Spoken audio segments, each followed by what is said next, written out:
up, everybody, and welcome to another episode of No Client Agent Privilege, aka No Cap Podcast. It's your boy Evan, your boy Will. We are back under the Tiki Hut for another playoff episode of No Cap.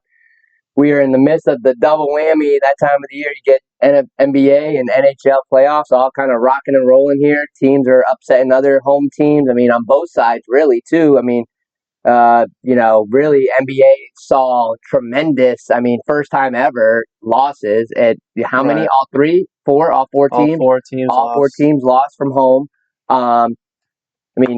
Pacers really took it to the Cavs, that's for sure. And then here we go. Can the Warriors pull it off with no Steph? We're at a point where, I guess Steph is at that point as well in his career where it's like, where do the Warriors think they're going to go? Right. What is the future for the Warriors if Steph is not involved, available, I guess I would say more so than anything, because now we're in the playoffs.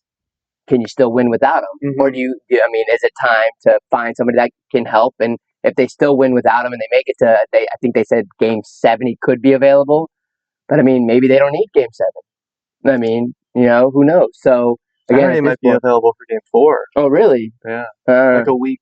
Okay. So, Game 4-ish, but they were talking about on ESPN that he's just going to miss the next game. They didn't even say anything about the next game. Interesting, because, hamstring you got to be careful with. Yeah. Once you tweak a hamstring, it's kind of one of those things that just nags sometimes. Yeah, taking time bomb. Yeah, literally. Mess it up more. Literally.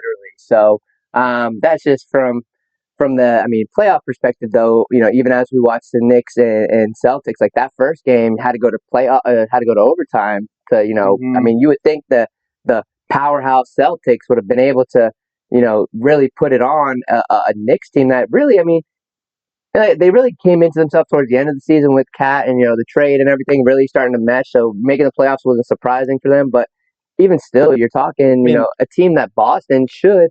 Other than Boston was up by 20 in the third. Come on now. You can't blow that. You can't be a defending champ and blow that. New York just clawed their way back. Boston had a terrible offensive game. Yep. And New York, before that game, 2 nights ago, was 0-10 against the top 3 teams this season. They just obviously weren't as good in the East as the Cavs and the Celtics, and it showed. But one of the biggest signs of that is 2 things. They don't have really a bench. Nope. Or they don't have a bench that is to be trusted, because it's a lot of trust on them. I think Cameron Payne, Mitchell Robinson, Miles McBride.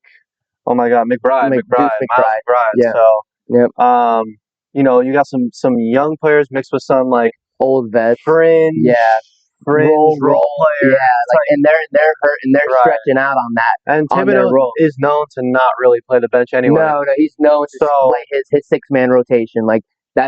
He'll go 7 at the most if he really needs it. But yeah, he's definitely one of the old heads that trusts his 5-man, 6-man rotations. Right. Watching Cat come off and then Mitchell go in. You're talking about differences of offenses. And it's also sad because, from the Celtics side, because Towns didn't play the second half of the second quarter. Right. Because he had 3 fouls. Yep. It was all OG. It was OG. Right. No, OG really put him on there. And Mikal Bridges maybe didn't show up 51 minutes though. Didn't show up in the points column, but the defense and the effort was there, and that's what else can you really ask? What wins championships? Defense, effort, hustle plays. That's it. So again, they just wanted it more. Right. At the end, as Cat's going off right now, and that's kind of just the way it is, I guess. Well, as we record this, the game's on, Celtics Knicks, and we'll be here next week talking about a different story. I'm sure the Celtics are probably going to end up getting it done. Yeah, I'm sure. Just because they are the better team. For sure. Statistically, on paper, however you want to say it, home court advantage, they're just a better team. They're deeper. They play arguably better defense. Yeah. No. Again, like I said, that first round of playoffs really did speak volumes as to you can't have one game in a series. You can't let, in the playoffs in the NFL, one game decides the series. You know what I'm saying? You can't do that in the NBA, because when teams show up like this and then, they're down 20 and you're like, this game's over, let's move on to the next series. All of a sudden they come back and they end up winning. And even look at the Pacers. they go into Cleveland and put it Take on both games. Yeah, put it on them. And really, I mean, what we just talked about, the better team is definitely Cleveland. Absolutely. Like it's not like, I mean, on paper, on everything, it is literally. It is Cleveland, but Cleveland had. I mean, they did have three Darius starters. Garland was out. DeAndre Hunter was out, and Mobley. I think I mean, it was. agreed. But even still, But they were winning. Right? They were winning by a considerable margin. They let it go too. Here's the other thing with that as well. Not only were they winning, but they had control of the game. It's not like they were like back and forth there for a while. They were legitimately in control, and they let it slip out of their hands. And as a good winning championship team, they don't do that. Right. You know what I'm saying? Like they don't come and lose games at home when they're in control. Like that's where if the Celtics take this game, I think they go back into control. Now again, going 0-2 in any series is bad. Right. It doesn't matter what first round, second round, third round, finals, whatever it is. It's how many times have we seen an 0-2 down and come back and win? It's just one of those things where you put yourself into a hole, and it is not a good sign. Like it is just one of those things. Well, 0-2 going into their right, exactly. It's even worse. Yeah, it's even worse to go away. Right. So I mean, again, that's kind of one of those things where if this happens, or well, I guess it did happen for the Pacers. Now, if you're the Pacers, you can't slip up now. Foot on the gas pedal. That's what I'm saying. Yeah, you got a chance to. I mean, I don't know if it's going to happen, but you have a chance to sweep them, a better chance, just because of the fact that you went 2-0. You're going 2-0. How much better of a start of a series can you ask for? You took 2 at home, right? And no injuries, and I would say healthy, and everything's clicking, and the morale's up because you got. It's the way you win too. Right. Oh yeah. Halliburton grabs the rebound. 9 seconds to go. Pop. Step back exactly where he knew he was going to be. Save the day. Yeah. And even it was funny because watching Davion Mitchell try to like tell the crowd like shut up, like stop saying overrated as this man is about to go off on us, like chill out, like. But again, kind of one of those things where it's like, the best players show up at the most clutch times, and Halliburton, even being on the Pacers. He shows up when the team needs him most. So, I mean, kudos to him and the Pacers. And even on the West Coast, for you guys, I mean, you guys had one and blew it. I mean, A. Gordon still got a little dog in him, I mean, a lot of different things went wrong at the end of that. Yeah. I mean, really just the last 2-3 minutes of the game. Yep. They did something in a very similar fashion with the Wolves, against the Wolves probably about like a month ago or so. Mm-hmm. They played the Wolves on back-to-back nights, and they were up big in the second game too, like of the back-to-back, and the Wolves came back and won. And it's like you can't be doing that. No, not in the playoffs. Even some people blamed coach because. With the whole intentionally fouling thing, Yeah. you want to stop the clock or you don't. Yeah, but even still, you can't have your star player go. 0 for 2 at the line? Yeah. Yeah. I mean, you got to make those like. Yeah. At least one. One. I mean, that's the thing. You're talking playoffs. Like, give me at least half of it. Or again, for me, watching that game, I was just kind of like Jokic is out there, obviously blood, sweat, and tears as he always is. But even still, it's like this man's coaching this team. Like y'all have a better depth than the Nuggets, I believe. Yes. And it's like one of those things where I'm like, you know what, Denver took it from you, and not to say you guys lost it, but like they definitely had a chip on their shoulder. Yeah. The Aaron Gordon. I mean, it's just kind of one of those basketball plays where. Yeah, and he could have missed. I mean, he could have missed. Of course. Like it's not like he's some freaking Steph Curry type player where it's automatic. It just is what it is. Exactly. They stole one just like the Knicks did. Right, and we'll see what happens tonight. Again, we're right back to it. We see exactly where teams are going to go. Like, again, with no Steph on the West Coast either, it's like, should Minnesota? I mean, they should steal one at home, or they shouldn't. They shouldn't. Care of business at home and steal at least one on the road. But if he's not available game 3, for sure. I mean, I don't know. The San Francisco, the Warriors fan base, it's a tough. Oh hell yeah! Arena to play in, agreed. Sure. It's definitely especially if they know if Steph's not going to be in it, they will definitely feed off of a Jimmy Butler, Buddy Hield type game where they go off. And then, again, Draymond's one of those guys where he knows where he sits and he knows what he does for, a team perspective, and he does what he's got to do in the playoffs. Hopefully everyone follows suit because that's exactly what he's paid to do. Right. So, the West Coast is, I think, a little bit more up for grabs. But again, as we watch this Knicks Celtics game, even though we can't see the score and Brunson misses a free throw,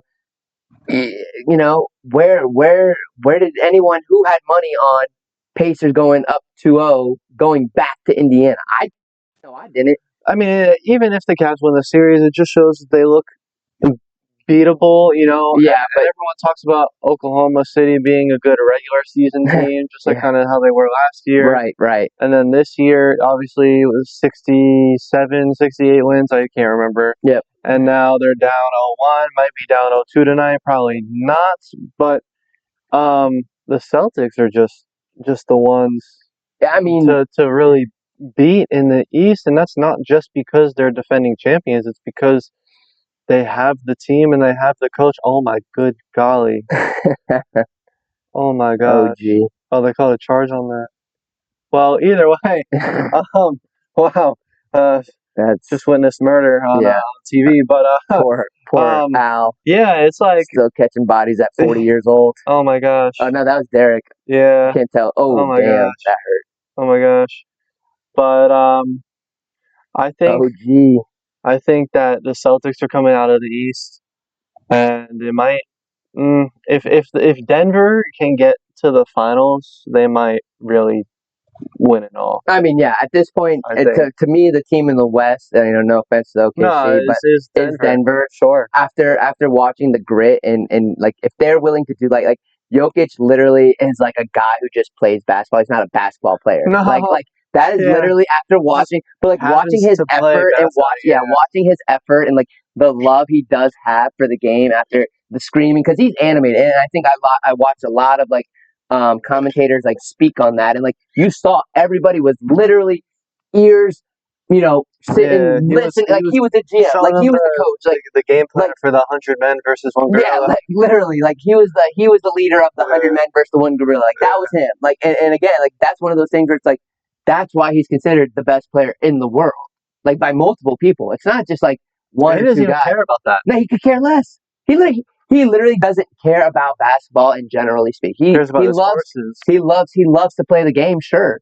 But like if he could get home earlier if the playoffs ended earlier and he could win a championship earlier and get to his horses quicker, he would do it. That's the thing. Like he would win quicker. Yeah. Like that's what he would do. Like he can never go to the Kentucky Derby because he's always going to be in the playoffs. I know. I think it would be a shame, especially at this point in his career, if he never, or if there was a year that he didn't make the playoffs. I think that would be like a crazy anomaly. Yeah. I mean, you put him on a team, like, what are you going to... I mean, I would, if you have the best player in the world, it's the same, it's the LeBron status of, if you have the best player in the world, why are you not making the playoffs? It does suck for the NBA, though, that he is so good at basketball, but he doesn't care. On the marketing side? Right. Yeah. Because you can't turn him into the face when he doesn't give a shit about the league. Maybe the NBA really doesn't want to promote a foreign player. Maybe they want to really do, Americans just because, not because the NBA is like that, but because it resonates more with the American NBA fan, people. Yeah. The average NBA fan. Right.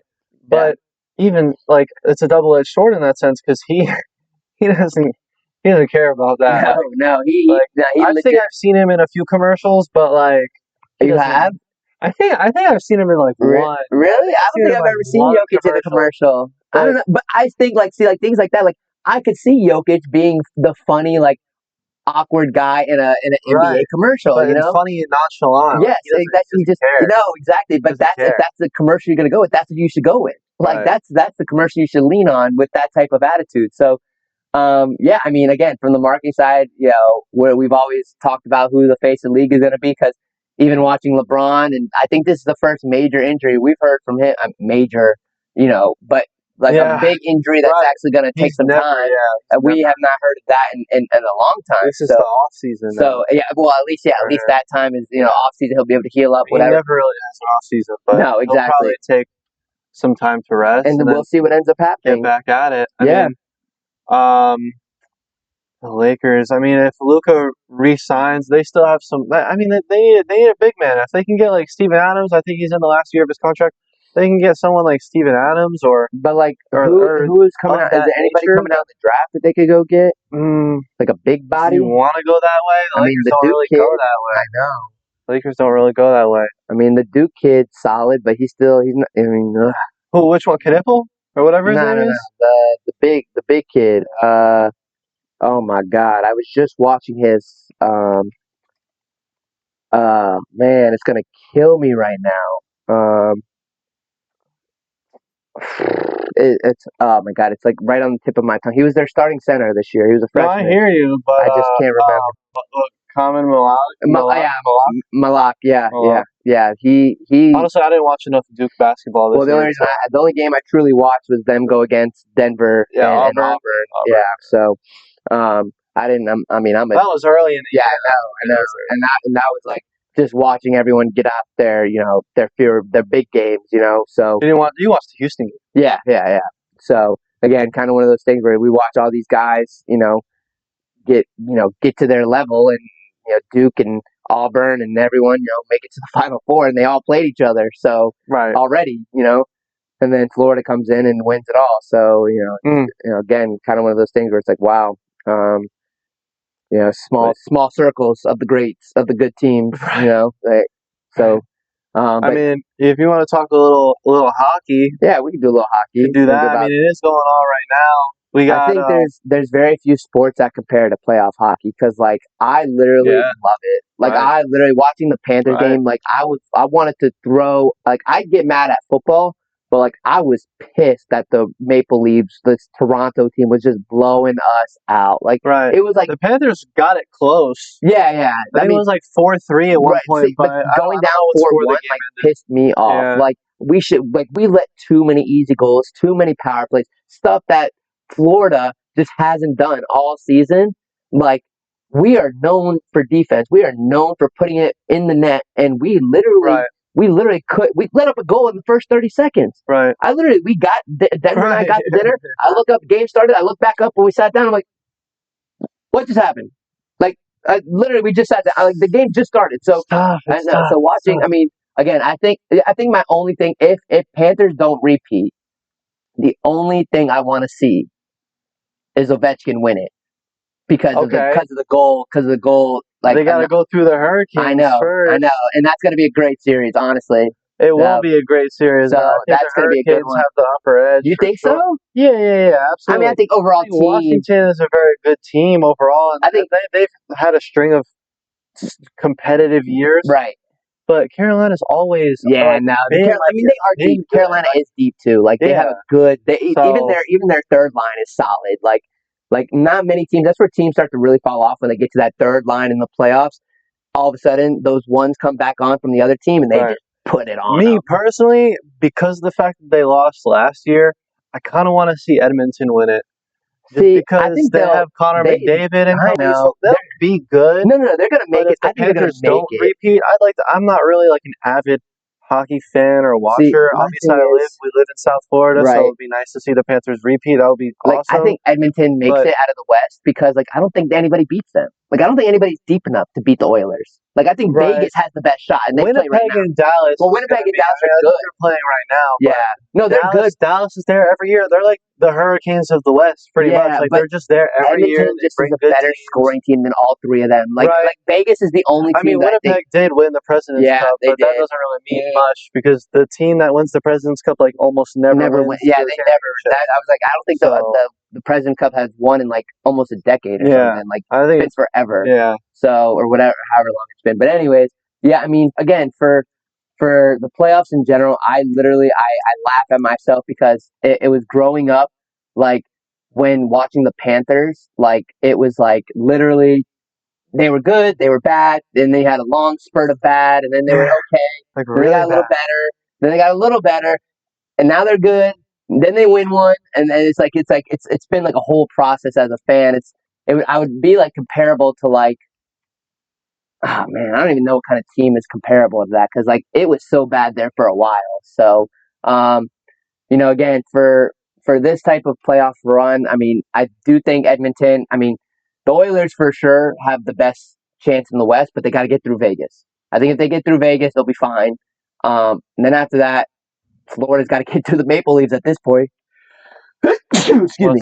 Yeah, so getting through them is not going to be easy by any means. So, Right. Again, and the Maple Leafs want this. Like they have not. Somebody has not won the Stanley Cup in Canada in a long time. Yeah. So, I know these Canadian teams. Oh no, the Canadians won, I think, a couple years ago. No, who? No, the Stanley Cup hasn't been won in by a Canada team in a while. Yeah, see, that's what I'm saying. Well, it was the Canadian, but it wasn't. I thought it was like 2021. A Canadian team has not won the Stanley Cup since '93. That's sad. Yeah, that's what I'm saying. It's like all the Canadian teams. Like, it's cool that you've had a long longevity of good teams and stuff, but y'all never win. That's why even the podcast the Spittin' Chicklets. Yeah, watching them argue about trying to beat American teams as these two Canadian guys is hilarious because they love the teams that they were on, but they're like, oh, but I want to win it for Canada, like this and that. They when was the last time Canada won? Pat McAfee was roasting what's his name Biz on it, and he was like, yeah, what was it last time? '93? Who won it last? And he was like, yeah, you were born, right?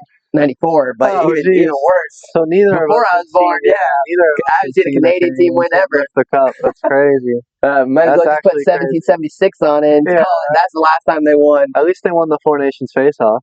That's true too. That's about the only thing they've got going for them on the Canadian side. I mean, I think they won a couple. Canadian players are better. They've won a couple. Sports, well, they've also won a couple golds and stuff like that. So it's not crazy, but the Stanley Cup, the holy grail of hockey. I mean, it's obviously the biggest and best hockey league in the world. The best trophy in the world. That is the best trophy. I don't care what anybody. That trophy, the Stanley, what do they call it? Sir Stanley? Yeah. That trophy is the coolest by far. And if Panthers... Did you get to see it? No. So I literally, it's funny. I literally said it this year, I know it was at Elbow Room and I was laughing. I'm like, you know what? Because Elbow Room is for those of you that have never been to Fort Lauderdale, Elbow Room is a staple of Fort Lauderdale nightlife. If you don't go to Fort Lauderdale Beach and you don't go to Elbow Room, then you didn't go to Fort Lauderdale Beach. Yeah. That's basically what it is. So the fact that they were there and they walk out to the ocean and they just take it with them, that is probably I regret. That's one of those things that I'm going to look back on in 10 years when we don't win another Stanley Cup and be damn, I could have just drove down 20 minutes and been there and watched them all walk into the ocean with the Stanley Cup. Again, I think social media taints our mind that oh yeah, I got to see it, because you got to see it. I got to see it. Did you experience it? I think that's where I'm at. I think that's where I've kind of had a few of those things where I'm like, damn, I need to be there. I know I see it, and I think that's how it used to be before phones. Right, that's what I'm saying. You got to be there. You got to be there. So be there. I don't want to. I think I've kind of phased myself out of it myself to finally understand the phones and the videos and all that's all cool and dandy, but to be there in life, I think we've had that conversation about being at certain events no matter what. Yes. Even when we talk summer league and stuff like that, this year with Denver, Maui. Yeah, Maui. That was a once in a lifetime chance. Final Four. I fucking still regret that. I know. Do you? Yeah. Yeah. I mean, even though they lost, I still regret because. You wanted to go eat churros in San Antonio? Yeah, with all the big ladies that Chuck loves. Yeah. needed some Chuck out there. Mm-hmm. Oh my gosh. Chuck loves his San Antonio women. So, but yeah, no, I mean, certain things like that, I legitimately, I don't like to live life with regret in generally speaking. So I don't want to say I regret it, but I just know it was a missed opportunity just in generally speaking. So, so with those events, I'm going to an event down on Tuesday. It's called Premier Sports Networking. It's just they invited me down. They're like, hey, look, it's free. Just come down. We have a couple speakers, blah, blah, blah. And then I got the list of people going. And I'm like, oh okay. This is pretty decent. Yeah, this is a pretty decent list right here. I'm actually surprised that some of these people, the co-head of C.A.A. basketball, Patrick Mahomes' agent, wow, okay. just some big name people. And I'm just and then I see my name, president, CEO, and I'm like, oh, that's pretty cool too, with everyone else's name. So kind of one of those things where it's that's pretty sick. But again, kind of one of those things where I was like, should I go to this? 'Cause I don't even know what this company is. I've never heard of this company, and they're based out of like England or something. So I'm like, do I really want to listen? Do I feel like this is a real thing? And then I see the list, and I'm like, okay, yeah, this is pretty real if all these names are on here. So, yeah, it's just kind of one of those things where I'm like, yeah, let's do it. Let's go. I mean, it's a couple hours, no big deal. Shake some hands, greet some, rub some elbows. Yeah, that's it. And, again, kind of one of those things where I'm just like, you know what? This is one of those events, like, I don't want to say I missed it and something could have came out of it or something should have came out of it, I should say. So, again, I think all that kind of comes into our industry as a whole, sports, being at Game 7. If you could go to a Panthers game, go to a Panthers game. I know tickets now are a little crazy, but, I mean, that's playoffs. One of my friends, not playoffs, but one of my friends sent me, he was like, I witnessed a perfect game in baseball in person. And I was like, damn, really? You did? He was like, yeah, I still have, like, my dad kept the tickets. Yeah. And it was a Mariners game, like, right. 2012 or something like that. I think, I forget which pitcher he said it was, but tickets, they were in the lower bowl, $32 a ticket. And it's like, it's just crazy now. I understand that you said playoffs, obviously it's more in the playoffs, but ticket prices, I mean, a whole different story. But ticket prices are outrageous. Even a concert tickets. I mean, oh my gosh, bro! I was looking at ridiculous. I was looking at Sam Hunt tickets for just on the business side. When you look at like the smaller arenas and stuff like that, where it's like a little bit more intimate, you would think it'd be cheaper. No, I mean it's the same. More. Yeah, it's more. Like it's like what? I thought the whole reason it was smaller is because like you want to sell more tickets for a more lenient price, but to pay $200 and some for a normal seat. I don't want to see like a close seat, but a normal seat. It's just like, I don't know. As an industry, I think we need to. I mean, I also think the scalping and the ticket prices and gouging, like quick dollar. Like it's crazy. The resale value on some of this, and you see the face value, you're just like, what the actual fuck is this? I just paid an extra $160, $80 a pop for a resale, like F1 this past. That's right. F1. I was gonna say I didn't want to get into the topic of that because they called me and the pricing that they were throwing me, I was like, you are talking to the wrong guy. Yeah. I'm like, sorry to inform you. I don't know how you got my number. I don't know who told you to call me, but you are talking to the wrong man. And their entry level hospitality was like $26,000 just for the box. They wanted me to come just for a regular ticket, like just the GA, like for one specific area, like $8,500. Yeah. One specific area, not even like you get this, that, and the other. You can go everywhere. No, food and drinks not included. No. That was normal. That was just normal get in. Yeah.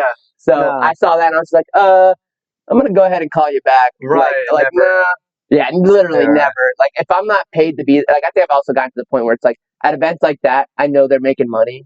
So unless like I'm invited by somebody specifically to be there, or if it's discounted, or like a fat discount, like of course. But oh my gosh, I'm at the point where I'm just like, I don't have bread to just throw like that. Like that's crazy. So, I know, and I know people that did. So I mean, it's crazy because I look at I saw some of the videos, and I'm just like, I know how much that guy just spent on that box. I know how much those tickets were, and I'm just like, wow, F1. And then they wonder why they're making $1 billion for the area. Yeah, no, duh, like because people are coming in from all across the world to see it. It's like, it's crazy. Literally. So, wrapping it up here, I need finals predictions from you, NHL and NBA, and how many games? So I'm gonna go. Let's go. I think it's gonna be finals. Yeah. Like Eastern Conference or finals? No. Finals. Okay. Yeah. So I think out of the West, I think it's gonna be Denver. Okay. I think it's gonna be Denver, and I think it's gonna be. Honestly, I'm gonna go with the dark horse. I'm gonna go with Indiana. I think they're just too hot right now. Okay. I think they're just too hot. So I think it'll be Denver and Pacers, and I think I'm going to go Denver in 6. Okay. So it'll be a Jokic championship again. NHL, I'm going to go on the West. I'm going to go, honestly, I do think Edmonton will be there again. I think it's going to be a repeat. I think it's going to be Edmonton versus Florida. I really do. I don't know. Again, out of the West, Dallas is probably, I mean, Winnipeg too, I could give, could give Edmonton a run for their money. But I think at this point coming out of the West, I just believe that the Oilers are just too hot right now. Like Yeah. they've been so good all season. They had a couple hiccups throughout the season, but like for the most part, start off too well. and I think Florida at this point, I think they'll bounce back this game too. I think that's going on right now. I think they'll bounce back because I think Kachuk really took that game to heart, and I think a lot of it was like, and they didn't have Ekblad. Yeah, did 2 games. 2 games. So I mean, again, kind of one of those things. They're full strength. Yeah. So let's see. And our third line was not really on par with what they should have been. So going into a team where they had all the hype, I mean, that fan base was loud and big time for Toronto. So I give them that. But yeah, I think Florida, Edmonton. I think Florida takes them in 5. Okay. Yeah. Florida in 5. Okay. Florida in 5. Yeah, I think it's going to be. I think Florida has. Remember, we've talked about like those teams that have had those other teams' numbers. I think Florida has Edmonton's number. Okay. Like after watching the even though it went 7 last year. Yeah. Okay. Because I think at this point, watching Edmonton, I don't think the changes have dramatically happened, right? And I think Florida got better. Okay. So I think Edmonton got better too in the offseason. But Absolutely. I think Florida got even better than what their better was on a repeat. What about you? Hit me. I mean, say what you think. It sounds a little silly, but well, on the NBA side, I probably gotta go. If the Thunder don't win this series, which I don't want to start talking like they're not going to. Just tell me what you want. Tell me what you want to see. I think it's gonna be OKC and Boston in the finals. It's gonna be OKC in 7. It's got to be. OKC in 7. Yeah, I don't think you guys could take them in 6. So yeah, I agree with you. Yeah, I agree with you on that. Who would get home court with you guys? OKC. OKC would have home court. Okay, so that's huge. That is huge. So yes, I would say 7 for you guys too, if that is the case. And then on the hockey side, I mean, I'm kind of in agreement with you. I want to see the Edmonton Florida rematch. But I might go because Winnipeg is just although their defense has not been tremendous, I would say it's really been the offense. I'm gonna stick with what you're saying here. I'm gonna go Edmonton, Florida, but I'm gonna say Florida in 7 again. Okay. I can believe that too. I don't. My thing is for the whole series at this point, for all these series, it's really with regards to some of these teams, it's like everyone's injured, like everyone's hurt, so it's like who directly, is going to push past those injuries?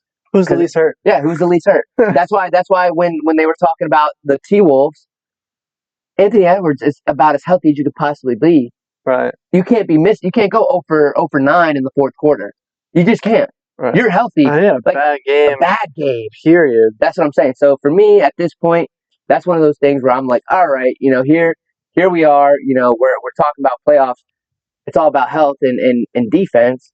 And the T-Wolves, you go down and you lose one at home. Like, come on, man. Like, you can't be doing that. You talk about championship caliber teams. Championship caliber teams don't do that. Right. So I don't know. That's just one of those things where it's like, they might need another year or so. Yeah, but who knows what happens in another year? You make a good point. So, but make a good point. Man, another episode in the books. Appreciate you guys hanging out under the Tiki Hut with us at night. We always love our daytime little light to dark at night. So we appreciate you guys listening. Subscribe below. Your boy Will, your boy Evan. This is another episode of No Client Edge Privilege, No Cap Podcast coming to an end. Peace.